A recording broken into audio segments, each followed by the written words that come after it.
Dans votre cas ce soir, amis pécheurs, il y a cette petite pulsation que vous ressentez dans votre cœur, qui vous dit qu'il est le même, qui vous dit qu'il peut vous libérer de tout fardeau, de tout crime et de tout péché que vous avez commis contre lui. Dans quoi pouvez-vous placer vos espoirs? Pas même dans votre propre foyer, ni dans votre femme, ni dans votre famille, votre mère ou votre père. Mes espoirs ne sont fondés sur rien d'autre que le sang de justice de Jésus. Quand tout ce qui environne mon âme s'effondre, il est toute mon espérance et mon soutien. Sur Christ, ce rocher solide, nous nous tenons. Tout autre sol est du sable mouvant. L'Église, les amis, peu importe ce que c'est, toutes ces choses tirent à leur fin. Mais lui, il vit éternellement. Et parce qu'il vit, nous vivons avec lui. Que donneriez-vous en échange? Que pourriez-vous donner? Et si Dieu vous appelait ce soir à répondre au jugement, que feriez-vous à ce sujet? Vous placez vos espoirs dans la nation?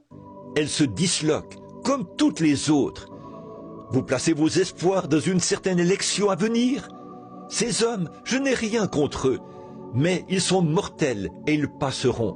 Vous ne pouvez placer vos espoirs dans quoi que ce soit qui puisse tenir, si ce n'est dans le Dieu de l'histoire, qui a promis qu'il se lèverait. Et un jour béni, il se peut qu'on vous emmène là-bas, et que celui qui ensevelit vous enterre. Mais celui qui ressuscite viendra un de ces jours. Celui qui ensevelit vous fera descendre, mais celui qui ressuscite vous fera monter, c'est sûr et certain, car Dieu ramènera avec lui ceux qui sont morts en Christ quand il viendra. Car maintenant, il est un Dieu de l'histoire pour beaucoup, mais il sera un Dieu d'aujourd'hui, quand vous l'accepterez comme votre sauveur et qu'il sera réel dans votre cœur. Il y aura quelque chose en vous qui vous le dira.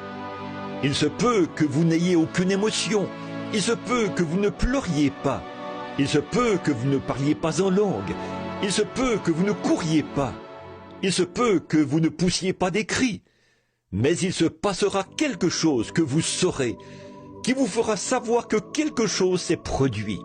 Votre vie va cadrer avec cela, aussi longtemps que vous vivrez. Et quand la dernière heure arrivera, et que vous quitterez ce monde, vous ne craindrez aucun mal. Car tu es avec moi, ta houlette et ton bâton me rassurent.